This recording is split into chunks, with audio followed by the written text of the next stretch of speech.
साथ साथ आप हिंदू की शुरू करो। प्रणाम जी। फिर प्यारे की जय, बोलो श्री सतगुरु महाराज की जय। सुंदर साथ जी, चौपाई चल रही थी। निबेरा खीर नीर का शास्त्र सबों का सार, 7800 पख को कर दियो निर्वार। 108 पक्ष का सुंदर साथ जी कोई बताएगा कि कैसे राजी महाराज ने वर्णन किया। प्रकाश हिंदुस्तानी में हम सब ने पढ़ा हुआ है और अच्छी तरह से मंथन भी किया होगा, क्योंकि इतने टाइम से चल रही है। 108 पक्ष का कैसे, 9 प्रकार की भक्ति के आगे और कौन कौन से गुण चाहिए होते हैं, क्या क्या चीज चाहिए होती है।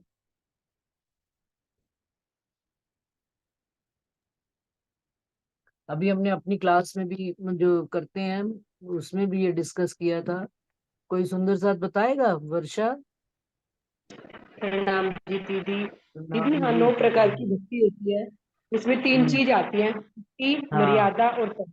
ये तीन हम्म। चीजें होती हैं, इन्हें तीन तरह से किया जाता है। तो ये 9 हो जाती है। फिर उन 9 को 3 गुणों के आधार पे किया जाता है: सतुगुण, रजगुण और तमोगुण। तो फिर ये तीन से वो करके फिर ये 81 बन जाती है। ऐसे हम्म। तीन उनको 3 से करते हैं। फिर ये 9 को 9 प्रकार से किया जाता है, तो फिर ये 81 बन जाती है। 82वां पक्ष है वल्लभाचार्य जी का है। 83वां पक्ष है वो कबीर जी का है। और 25 पक्ष हमारे परमधाम जी। इस तरह से 108 बनते हैं। और राज जी ने बताया कि जैसे किसी की भी महापुरुष हो या कोई भी परम पुरुष हो, उसके आगे 108 ही क्यों लगाते हैं? 1008 या 111, 121 भी लगा सकते हैं, लेकिन 108 के पीछे एक विशेष महत्व है, इसीलिए 108 ही लगाया जाता है। प्रणाम हम्म। जी। प्रणाम जी। और जो माला भी जो सुंदर साथ हाथ में लेकर फेरते हैं, उसमें भी 108 ही दाने होते हैं। तो 108 पक्ष का भी संसार में आज दिन तक दुनिया को खबर नहीं है। 9 प्रकार की भक्ति को 3 प्रकार की पुष्ट परवाई परवाह और मर्यादा की भांति निभाया जाता है, और 3 गुणों से निभाते हैं, तो क्या है, 81 पक्ष सुंदर साजी बन जाते हैं। 81 पक्ष इस 14 तबक के हैं। इसमें से सारी दुनिया उलझ उलझ कर इन 81 पक्षों में ही खेल रही है। 82वां पक्ष जो है राधा वल्लभी मार्ग का बताया गया है। राधा वल्लभी मार्ग जो प्रतिबिंब की लीला को जानते हैं। और 83वां पक्ष जो है कबीर दास जी ने वर्णन किया है। और 84, हाँ ठीक तो है,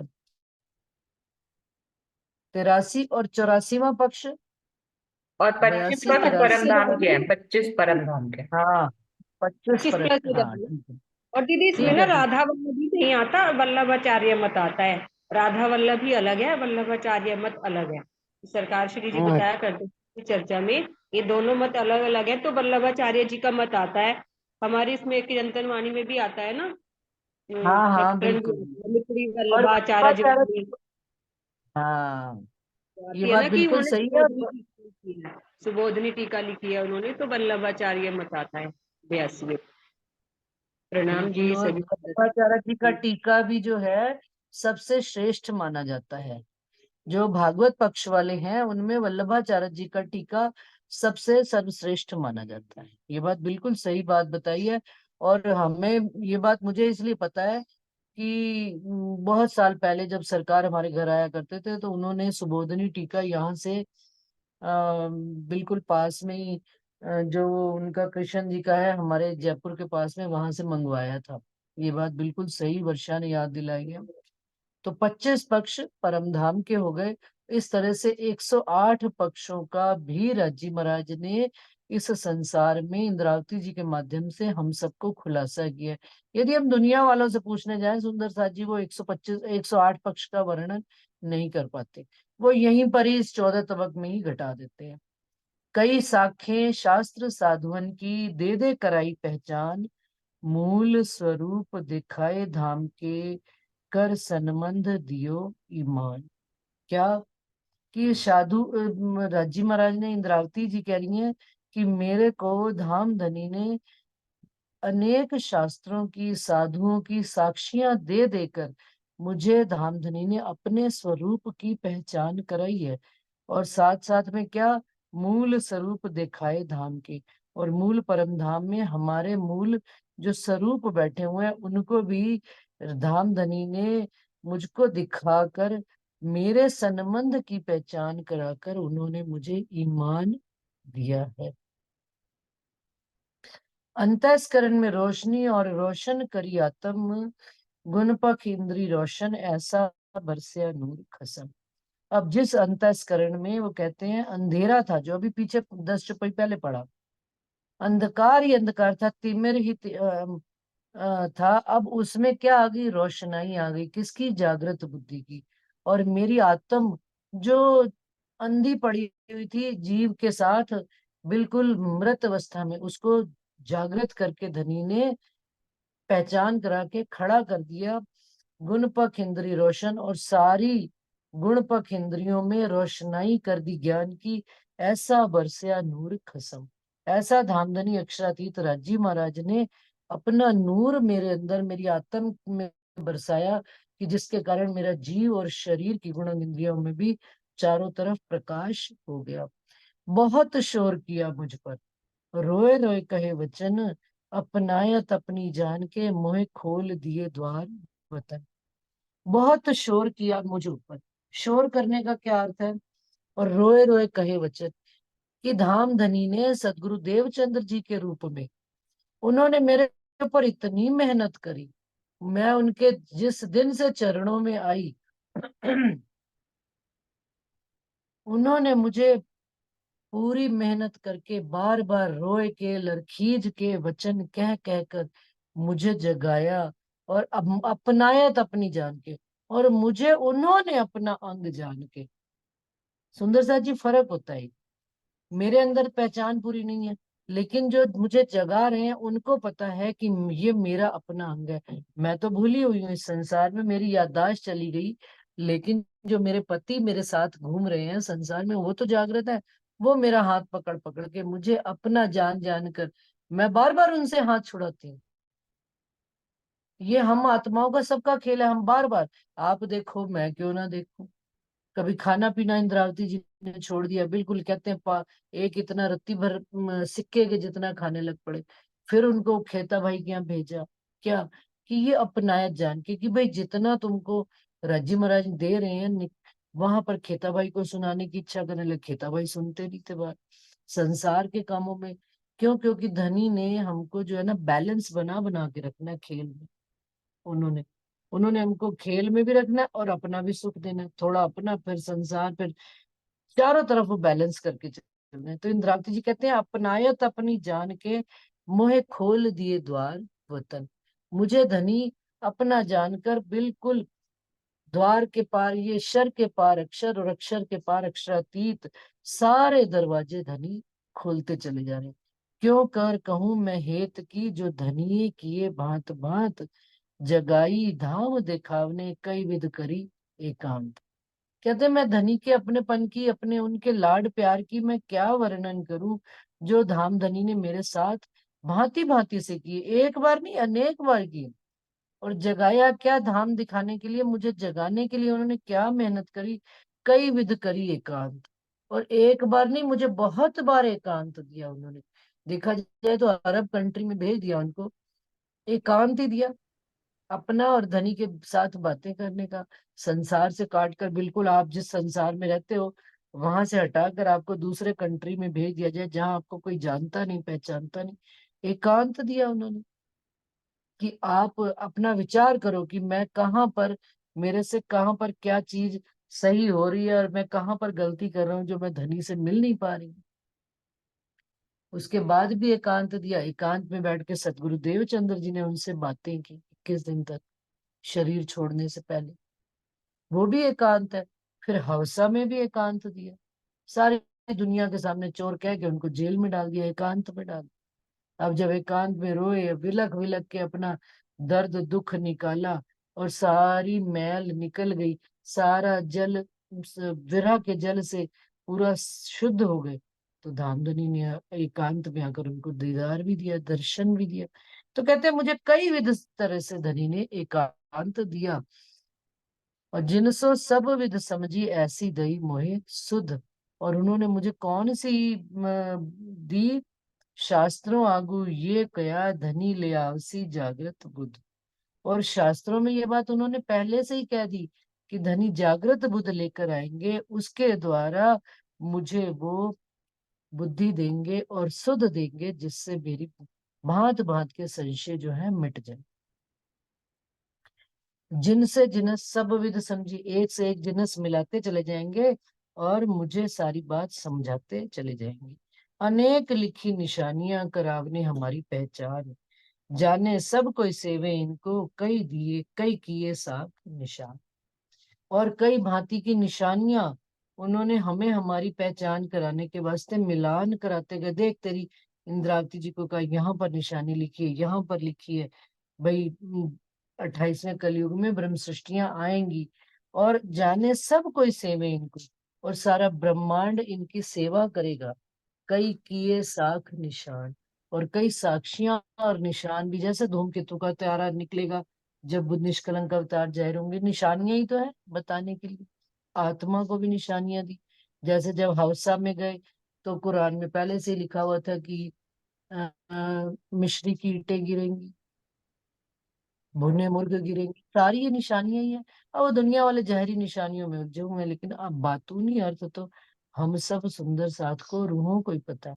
यो कई विध समझाई दुनिया, देने हम पर ईमान इश्क। धनी हमको क्या देना चाह रहे हैं? क्योंकि इन जीवों की भीड़ में सुंदर सा जी पहले तो यही विश्वास नहीं आता कि मैं इतनी स्पेशल हूँ, कि धनी ने सारे ब्रह्मांड में से मुझे ही निकाला है। तो क्या देना चाह रहे हैं? सबसे पहले ईमान, कि मैं तेरे ही वास्ते इस संसार में आया हूं।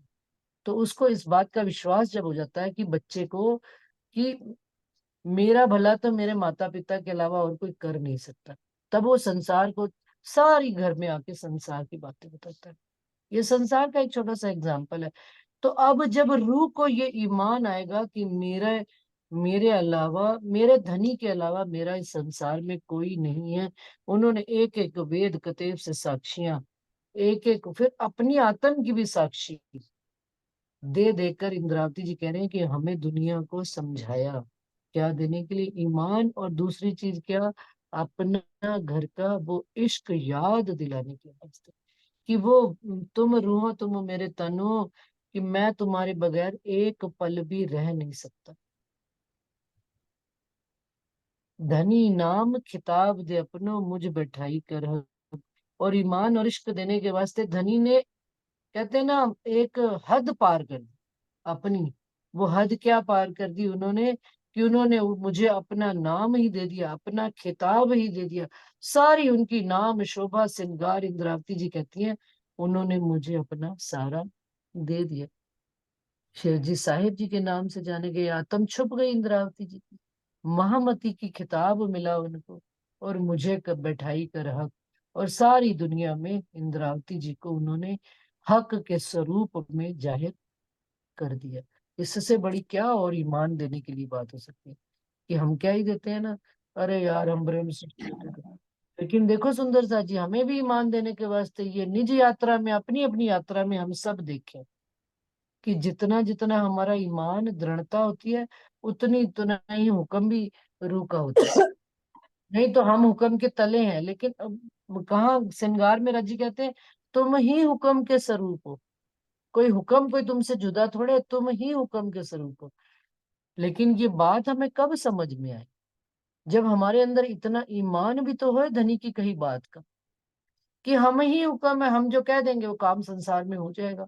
लेकिन हमसे होता नहीं। क्यों नहीं हो पाता? क्योंकि हम अपने को क्या देख रहे हैं? धनी के हुक्म। हम उनके हुक्म के तले देख रहे हैं। जबकि हुक्म तो वो कहते हैं तुम्हारे ऑर्डर पालने के लिए आया बेटा, तुमने हुक्म देना है। और कर क्या रहे हो तुम? उल्टा काम, कि तुम उसके तले बैठे। ये बात लेकिन कब समझ में आएगी? जब हमारे अंदर पूर्ण ईमान आ जाए, पूर्ण निष्ठा जागृत हो जाएगी, पूर्ण आस्था आ जाएगी दिल में हमारे। किसके लिए? धनी के लिए। कि बस अब आपके अलावा मेरा कोई और है ही नहीं।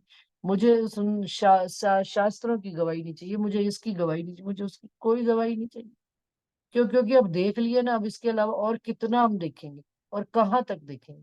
और धनी जब साक्षात आप ही अपना अनुभव देने पर आ गए, नित नए अनुभव, नित नौतन सुख दे रहे हैं, उन सुखों के आगे अब शास्त्रों की गवाहियां तो एक समय तक की थी, उसके बाद तो अब देखो, आप धामधनी इंद्रावती जी के अंदर बैठकर हवसा में पूरी वाणी उतरवा दी। इससे बड़ी भी क्या साक्षी उनको इंद्रावती जी को मिलेगी कि वो अक्षरातीत के जो शब्दातीत थे, वो शब्दों में अपने ही रूहों के मुख से इस संसार में अवतरित हो रहे हैं। तो ये इससे बड़ी क्या बात हो रही है। कई दिन सुनाई मुझको श्रीमुख की चर्चा। किन्होंने सुनाई? सतगुरु देवचंद्र जी ने उनको परमधाम की 25 पक्षों की सारी बातें सुनाई, और सबे विद समझी पर लग्या न कलेजे का। और इंद्रावती जी कहती है मैंने समझी भी सारी बातें, परंतु कलेजे में घाव ही नहीं लग रहा था, चोट आती ही नहीं थी। कितना, जबकि इंद्रावती जी अगर कहीं कलेजे में चोट नहीं लगी तो सुंदर सा जी हमारे लिए तो शर्म से डूब मरने वाली है। कि सदियों भाई सतगुरु महाराज ने कितना कितना एक एक रूह को वक्त दिया है, और फिर भी हमारे कलेजे में घाव नहीं लगता। 14 भवन के जो धनी विश्व पूजत सब ताए, ये सुध नहीं कहो को कोई और है बताए।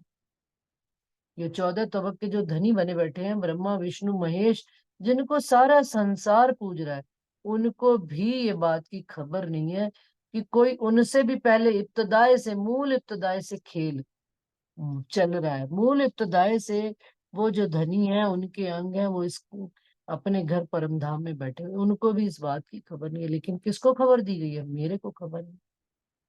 त्रिगुण इस ब्रह्मांड के तिनको भी ये सुध नाहि, कहाँ से आए कौन हम हैं कौन इन जिमी माही। उन ब्रह्मा विष्णु महेश को भी इस बात की खबर नहीं है। अभी सुंदर सा जी किसी ने क्लिप डाला था, हर उसमें चला था ग्रुप में, कि ब्रह्मा विष्णु महेश भी कह रहे हैं कि कहीं ना कहीं और कोई सत्ता है जो इस ब्रह्मांड को चलाती है। शंकर जी कहते हैं मुझे नहीं लगता कि भाई हम ही इस संसार को चलाने वाले, कोई और सत्ता है। तो ये छोटी छोटी गवाहियां किन के लिए? हमको इश्क उपजाने के वास्ते ही तो किया जा रहा है कि देखो ये अभी तक उलझे पड़े हैं और हमको इस सारी बात की खबर है। महाविष्णु शून्य प्रकृति निराकार निरंजन, एक काल द्वैत को है ये सुध नहीं त्रैगुण। किसी को भी इस बात की सुध ही नहीं है कि ये जो 14 तबक है ये द्वैत का है, और वो जो पूर्ण पार ब्रह्म अक्षरातीत अद्वैत एक मूल स्वरूप है, वो कौन है? वो पूर्ण पार ब्रह्म कौन है? वो उत्तम पुरुष कौन है? किसी को खबर ही नहीं है, सुध ही नहीं है, विचार ही नहीं है, विवेक ही नहीं है। प्रलय पैदा की सुध नहीं, कि ये 14 तबक प्रलय हो जाता है फिर पैदा हो जाता है, इस बात की भी खबर नहीं। तो एक क्यों जाने अक्षर, ये अक्षर ब्रह्म को ही नहीं जानते। तो फिर लोक जिम्मी आसमाने के इनकी यही बीच नजर। इनकी दृष्टि क्या है? जहां तक दिखाई देता है वहीं तक जाती है। इनके पास जाहिरी दृष्टि है, इनके पास ज्ञान की दृष्टि है ही नहीं। चाहिए नजर इलम की, वो वाली दृष्टि है ही नहीं। और कौन सी इनके पास नजर है? जाहिरी दृष्टि है, ये वाली दृष्टि। इसके बीच का रेटिना इनको केवल यहीं तक की दिखाता है। हमारी नजर का रेटिना कहाँ तक दिखा रहा है सुंदर सा जी? आत्म पर आत्म मेरी रूह नैन की पुतली, तीन पुतलियों के जो ने। कहाँ तक जा रही है हमारी दृष्टि? वो मूल पर आत्म तक। और वो मूल पर आत्म भी किसके दिल में बैठी हुई है? धनी के दिल में बैठकर इस खेल को देख रही है। वहां तक हमारी धनी ने नजर डाली हुई है। ये इश्क नहीं पैदा होता तो इससे बड़ा हमारी क्या बुद्धि और निकृष्ट होगी कि तब भी हमें धनी के लिए इश्क पैदा नहीं होता। और कहते हैं ये तो अक्षर ब्रह्म को ही नहीं जानते। इस और अक्षर ब्रह्म की क्या, और अक्षर ब्रह्म कितने राजी महाराज का जो सत का स्वरूप है वो कितने स्ट्रांग है। अक्षर स्वरूप के पल में ऐसे कई कोट इंड उपजे, पल में पैदा करके फिर वही पल में खपे। उनकी दृष्टि कितनी है? उनकी दृष्टि पलक झपकती है और पलक उठती है तो खेल बन जाता है, उनकी पलक झपकती है तो खेल खत्म हो जाता है। अक्षर ब्रह्म की क्या महिमा है, सत स्वरूप के राजी महाराज की। ये जो न्यारा पार ब्रह्म इनकी भी करो रोशन, ये जो अक्षर अद्वैत भी कहे तिनके पार वचन। और धनी ने हमको कहा कि वचन बताए हुए हैं। ये अक्षर ब्रह्म जिनकी एक पलक के झपकने और खुलने से ऐसे अनेकों करोड़ों ब्रह्मांड बनते और मिटते हैं, उनके भी पार की बात, उनको भी बनाने वाले पूर्ण पार ब्रह्म अक्षरातीत के घर की बात हमको धनी ने रोशन करी है। सो अक्षर मेरे धनी के, वो अक्षर ब्रह्म जो खेल बनाते और मिटाते हैं, वो अक्षर ब्रह्म मेरे धनी के दीदार करने के वास्ते नित आते हैं। और क्या करते हैं? ये लीला इन भात की इत होत सदा बर्तन। परम धाम में रोज प्रातः काल अक्षर ब्रह्म धनी के दर्शन करने जाते हैं, और दर्शन करके आकर अपने ऑफिस में बैठकर इस 14 तपक को बनाने और मिटाने का काम करते हैं। आप सोचिए सुंदर सा जी, हम कहाँ के और हम हमारा कहाँ से वो अक्षर ब्रह्म हमारे भी दर्शन करने आते हैं परम धाम में। और इस ब्रह्मांड में भी आए हुए हैं धनी के साथ हमारे दर्शन करने के वास्ते। हम ब्रह्म सृष्टि में कि धनी, और धनी उनको परम धाम में वो लीला नहीं दिखा सकते, इस संसार में लाए हुए हैं अपने साथ कि रूहें मुझे कितना प्यार करती हैं और मैं रूहों को कितना प्यार करता हूँ। ये दिखाने के लिए अक्षर ब्रह्म को इस खेल में अपने साथ लाए हुए हैं। और यदि हम अपना रोल पूरा ना करें, रोल अदा ना करें, मुझे मेरी ब्रह्म सृष्टि का जो हम अपनी प्रकृति के, हमारी प्रकृति क्या होनी चाहिए? हम इश्क के बने हुए हैं, हमारी प्रकृति भी इश्क की होनी चाहिए।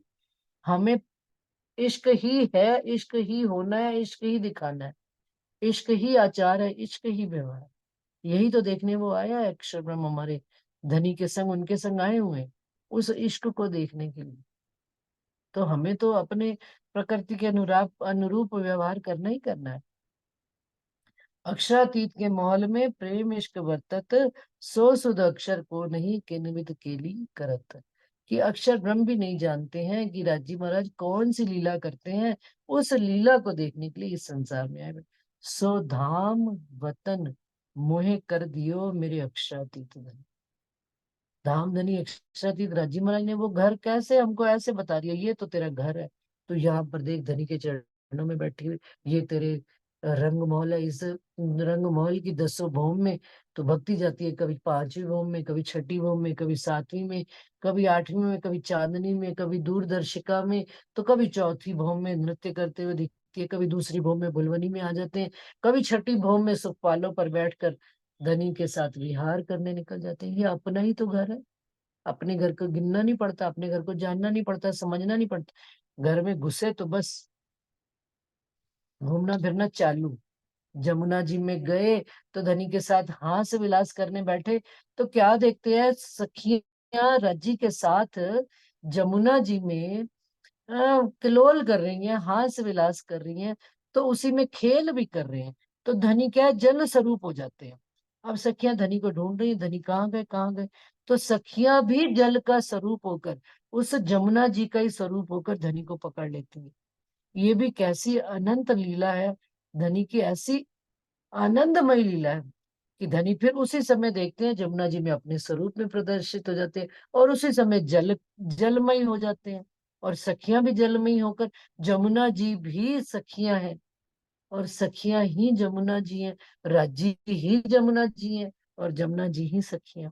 ये ऐसी लीलाओं का क्या इंद्रावती जी कह रही हैं कि ये तो धनी ने मुझे ऐसे सहज में करके बता दिया।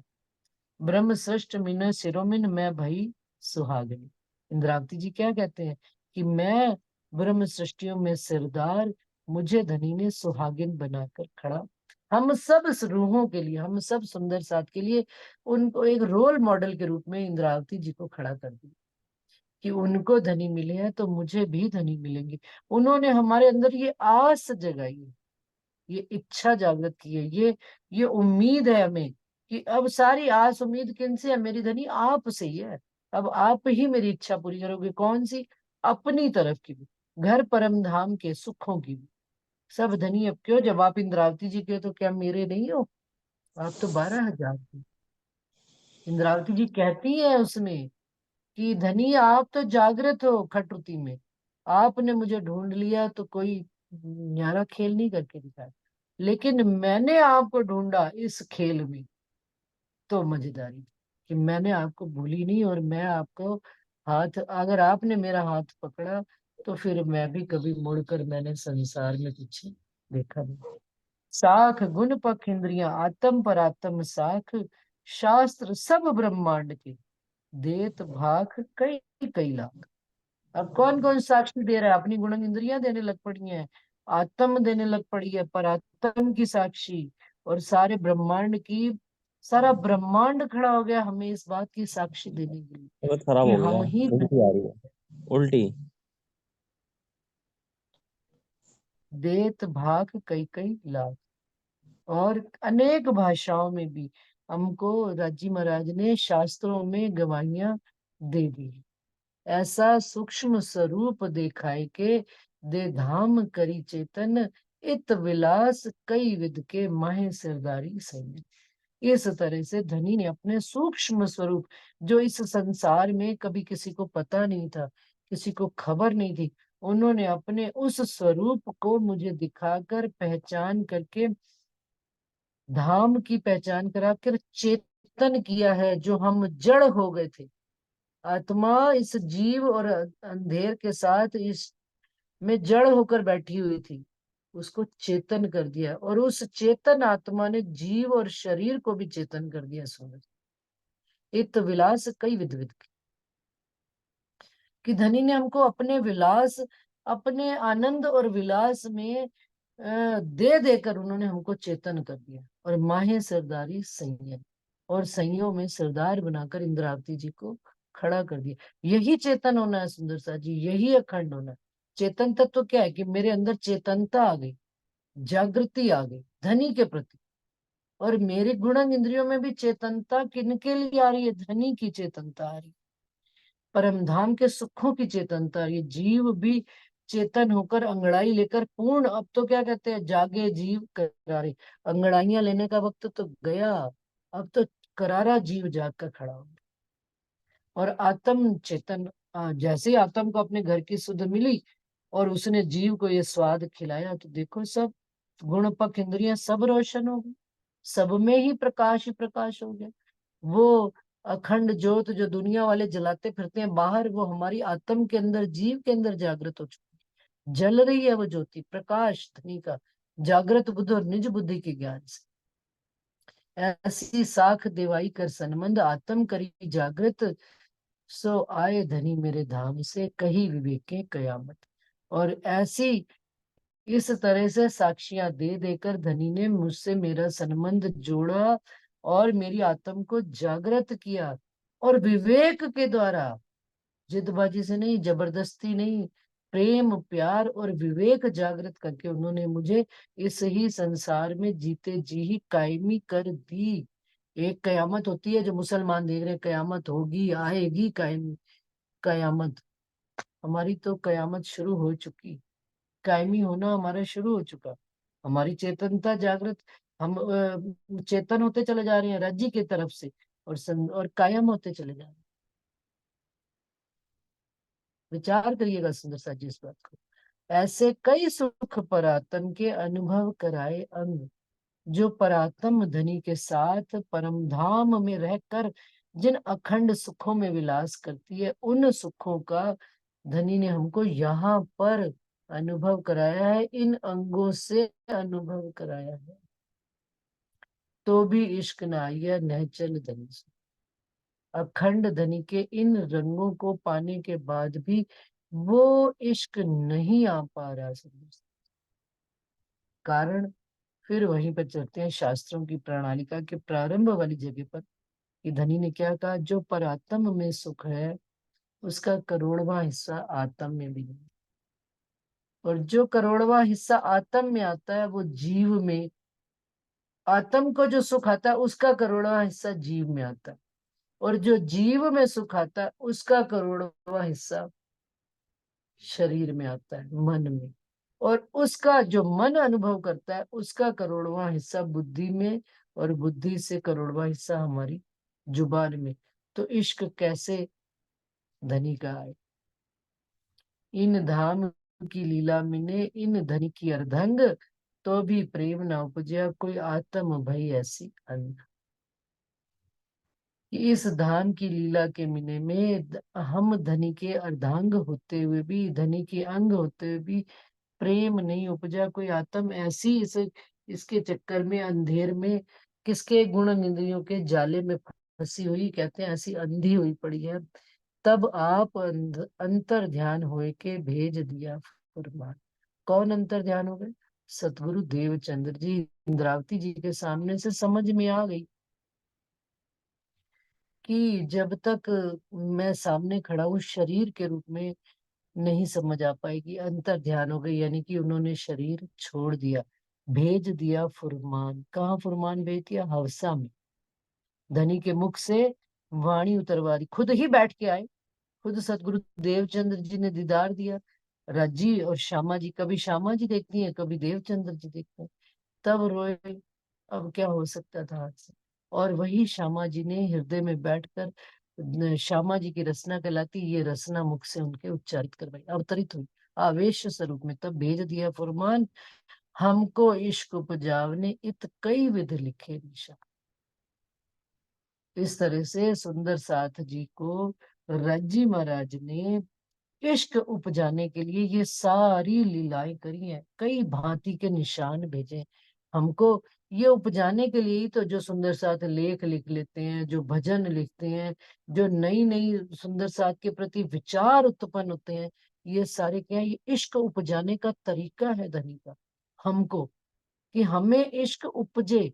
कि देखो जो बात संसार में किसी को नहीं पता वो तुम कितना सहज होकर बात बता लेते। हम सब बता लेते हैं एक दूसरे। जो धनी के अंगों में डूबा हुआ है, जो धनी के दिल में डूबा हुआ है, जो धनी की वाणी में डूबा हुआ है, उनको ये निशानी, ये हमको निशानी हमारे जीव और शरीर को दी जा रही है कि हम इस लायक नहीं थे, जीव और शरीर जो इन गुण इंद्रियों के अंधेर में फंसे हुए हैं। ये तो आत्म के संबंध की वजह से धनी हमको धीरे से कोई एक बात खुलवा के चले जाते हैं और फिर विचार करती रू बैठ जाती है, धनी ये बात तो पहले कभी खुली नहीं, ये कैसे खुली? तो फिर धनी बताते हैं कि तू मेरे अंदर इतनी खो गई थी कि देख तेरे को ये धीरे से धनी अपनी बात कहलवा के चले। चलते चले ना इस लीला में आगे। आप स्वयं, हम अपने आप को भी उस लीला में रख कर देखें कि हम किस स्टेज पर खड़े हैं। सुंदर सा कहाँ पर खड़े हैं? इंद्रावती जी ने जो बात अनुभव करी है, क्या हम उन चीजों को अनुभव कर पा रहे हैं? उन साक्षियों को, उन गवाहियों को हमने भी अनुभव किया है। इन विध देने ईमान, उपजावने इश्क, सो इश्क बिना ना पाइए ये जो नूर तजल्ला हक। क्या कहते हैं? इस भांति से धनी हमको ईमान और इश्क, जो रूह के दो पर हैं, वो देने के लिए, कि जिस दिन ईमान और इश्क दोनों पंख लग जाएंगे रूह उड़ जाएगी। कहा? अपने घर परमधाम में दोनों पंख से लगाए और उड़ गए। और किसको पाने के लिए? नूर तजल्ला हक। सो इश्क बिना ना पाइए। क्यों? ईमान तो आ गया सुंदर सा जी, परंतु दूसरा पंख खड़ा ही नहीं हो रहा। और वो जिस दिन इश्क वाला पंख लग जाएगा, धनी हमसे दूर है नहीं। और धनी दूर तो अभी भी, इस बात में भी कोई संशय नहीं है। इश्क आए या ना आए, इश्क थोड़ा आया ज्यादा आया, धनी के प्रति प्रेम आ रहा है, जो भी आ रहा है, इलम आ रहा है, उनके प्रति दृढ़ता आ रही है, उनको और जानने की उत्सुकता आ रही है, तड़प आ रही है, चाहत आ रही है, ये सब इश्क के ही स्वरूप। बदल बदल के धनी उन स्वरूपों को दे रहे, इश्क को ही पिला रहे हैं। लेकिन इश्क का उन्होंने वो बदल दिया, इलम के रूप में दे दिया, करेंसी बदल दी है। मैं बार बार कहती हूँ सुंदर सा जी की करेंसी बदल दी। वो उन्होंने विरह के रूप में करेंसी कर दी, उन्होंने तड़प के रूप में करेंसी कर दी है, विवेक के रूप में कर दी है, सजगता के रूप में कर दी, कि अब हम धनी से जुदा ना थे, ना है, ना होंगे। बोलो श्री प्राणनाथ प्यारे की जय। प्रकरण 74। इन विध देने ईमान, उपजावने इश्क, सो इश्क बिना न पाइए ए जो नूर तजल्ला हक, ए जो नूर तजल्ला हक। प्रकरण 74, चौपाई 996। मेरे ख्याल से सुंदर सा जी अगला प्रकरण में कल प्रारंभ करूंगी, समय पूरा हो गया। किसी सुंदर साथ को कोई भी अपनी बात शेयर करनी हो तो कर सकते हैं, अभी 2-3 मिनट है।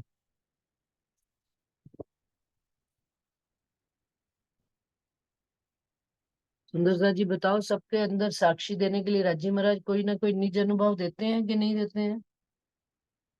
देते हैं ना दीदी। हाँ, हाँ, बिना बिल्कुल निज देते अनुभव। हैं। हम्म बिना निज अनुभव के रूह चल ही नहीं सकती। यदि सतगुरु बिल्कुल नहीं देव। चल सकता। हम्म।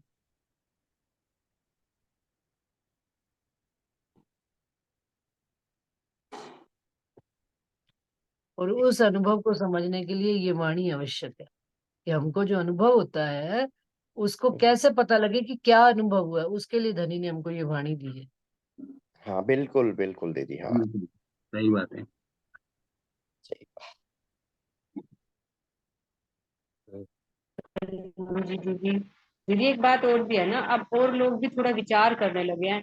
जैसे अभी ग्रुप में वीडियो आ रही थी वैलेंटाइन डे की, कि मतलब कृष्ण जी की लीला में अंतर है, कि जो हाँ। ब्रज की लीला हुई है और द्वारिकाधीश की लीला हुई है उसमें अंतर है। वो लोग नहीं समझ पाते क्योंकि उनके पास तारतम्य ज्ञान नहीं है।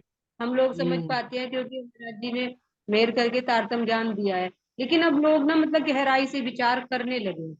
एक बार नहीं रामचंद्र देखो जी के भी ऊपर आ रही थी। हाँ, आपने अगर ओशो की किताब पढ़ी हो, ओशो की, उन्होंने किताब ये लिखी हुई है श्री कृष्ण के भेद के रूप में, उन्होंने तीन उनको बताया हुआ है वर्णन, कि वो ओशो खुद लिखते हैं कि मुझे समझ में नहीं आई कि यहाँ पर कृष्ण जी जुदा कैसे हो जाते हैं और बिल्कुल उनका करेक्टर ही बदल जाता है। मैंने वो किताब भी कैरेक्टर पढ़ी हुई है। हाँ। जैसे वो तुमने रामचंद्र जी के ऊपर डाली। कि भाई हाँ हाँ। रामचंद्र जी जो है मतलब उनके दशरथ जी की तीन पत्नियां क्यों थी। तो मतलब अब लोग गहराई से विचार करने लगे हैं कि उसके पीछे मतलब कोई छिपे हुए भाव है। तो ये बुद्धि जो आई है, हम्म। ये जागृत बुद्धि है, राज्य की वाणी का ही तो प्रताप है कि जो मतलब बिल्कुल। और लोग भी संगत से उनकी भी बुद्धि में ये आ रहा है। भले ही वो खोल नहीं पा रहे हैं लेकिन वो भी समझ पा रहे हैं कि कुछ ना कुछ तो इसके पीछे राज है। अब से पहले किसी के दिमाग में ये बातें नहीं आती थी, अब आने लगी है, लेकिन अब आने देखो लगी है। मैं तो इसी बात को देखकर मुझे तो लगता है कि जैसे ये एक राम दशरथ का बेटा, एक राम घट घट में लेटा, एक राम का जगत पसारा, एक राम इन सबसे न्यारा, ये चौपाई जब सरकार हमको सुनाया करते थे ना, उस समय ये चौपाई, मतलब हम लोग कहते थे दिखाओ दिखाओ कहाँ लिखी है, पता नहीं कैसे है। बीच में एक चौपाई सरकार और भी सुनाते थे, राम मरे रावण मरे, मर गए कृष्ण और कंस, जो पूजे इनको डूबे तिनका वंश, है ना। तो कबीरदास जी की ये जब साखियां सुनाया करते थे, ये उस समय कॉमन नहीं हुआ करती थी सुंदर साथ जी, जैसे आज संसार में वही चौपाई जनमानस के मुख पर है। एक राम अभी कल किसी ने वीडियो डाली थी कि मुल्ला वो मौलवी साहब ये चौपाई सुना रहे हैं, कुरान पढ़ने वाले मौलवी वो चौपाई सुना रहे हैं। तो कहने का अर्थ ये है कि जो धनी ने बातें हमको पहले बता दी हैं, अब जनमानस में वो फैल रही हैं। तो कहते हैं ना, पहले सुख ब्रह्म सृष्टि को, पीछे घर संसार, संसार को अब ये सुख मिल रहा है।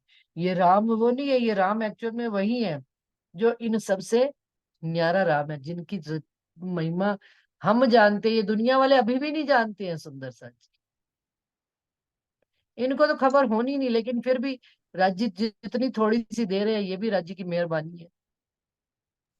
प्रणाम जी दीदी। दीदी, प्रणाम ये जी। सब बातें सोच के कितना अपने आप पे गौरव महसूस आनंद होता आता है। है। बिल्कुल सही बात है, बड़ी कितना खुशी धनी महसूस होती हमारे ऊपर मेहर किए हैं, कितना अपने आप को ये सोच के हो रहा है। अब देखिए ना, दुनिया के लोग अभी इसी में उलझ रहे हैं। हम लोग है। धनी हाँ, के वाणी से कितना क्लियर हो गए हैं। कुछ पढ़े नहीं, ना इतना क्लियर। बाइबल पढ़े, ना कुरान पढ़े, कुछ नहीं, लेकिन सबका कोई भेद कोई मालूम पड़ ग्रंथ गया। नहीं। तो सही बात। ये धनी की लीला अद्भुत है। ये अपनी अंगनाओं को कैसे, मतलब एक अंदर से इतना